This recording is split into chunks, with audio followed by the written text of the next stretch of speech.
morning, Intergalactic, who are sailing through this time in the matrix of February 24 and Friday. Today, while I was waiting for you here and adjusting the safety equipment, just a spoiler, we anticipate where we will arrive, because it is the safety belt. I saw a boy passing by my window, and if I tell you that when I looked at him, I remembered those children who play on the floor of the mall after a lot of frustration, because they just heard one of the most spoken phrases by parents, the famous "on the way back we buy." Yeah, it's because these children, they have the deepest conviction that they need that toy. But we know that even if they had won the object of desire, they would end up playing with a lot of luck, a lot of optimism, for 3 days. And then never again. It was the image that appeared here on my screen. This sublime moment that the mother can see the future with great clarity and decides, based on the reason and the history of her last experiences, with the fact. But the child does not. The child remains convinced because she is stuck in the present, denying that she is going to get sick of the toy, as she got sick of so many others, immersed in the emotion of the desire to have that object. It is logical that we know that the child's little head is still in development, and it is super normal that she cannot reach what the mother is seeing at that moment. We can't even expect that from this poor child. Little does it matter the reason. She hasn't even formed that part of the brain yet. How are we going to charge her for that? For now, she's just ready to feel. As adults, we already know, we already understand.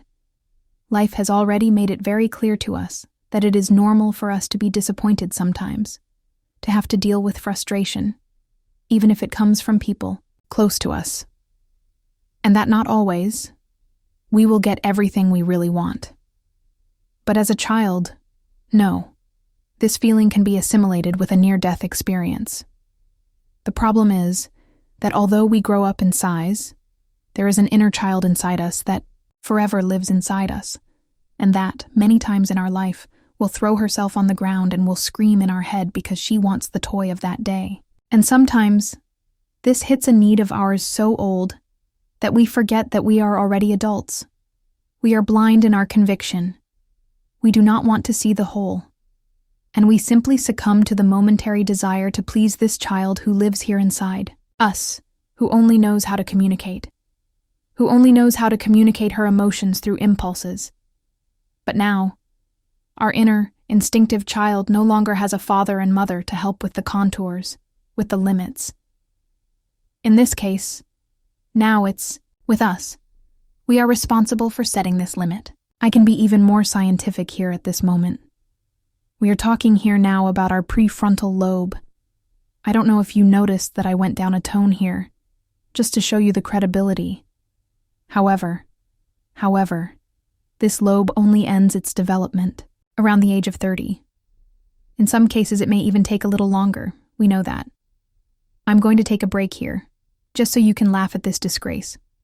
Now I'm going to make the situation worse.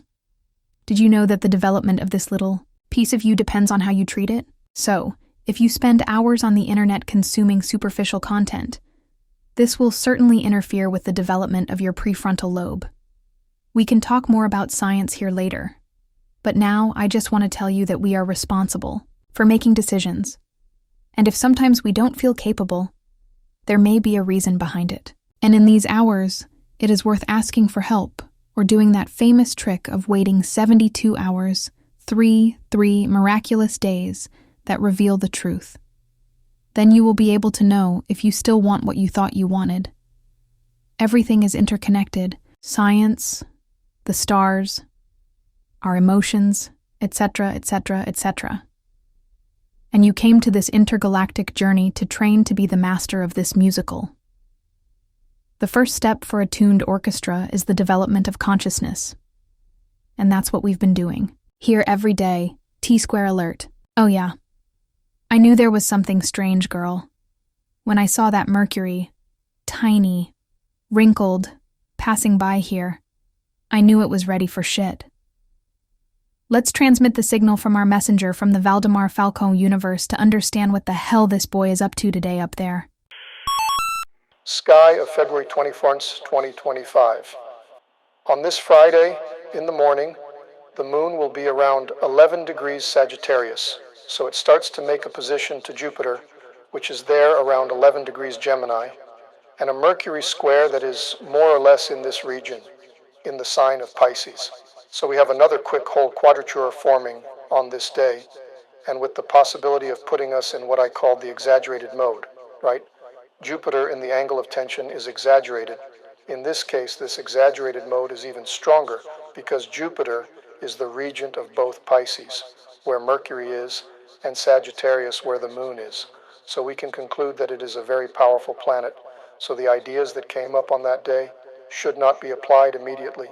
Let's leave them like this, in the sauce, at least until the next day, or even a little longer, so that the dust settles and they have time to mature, so that we can see if these ideas are viable or not, right?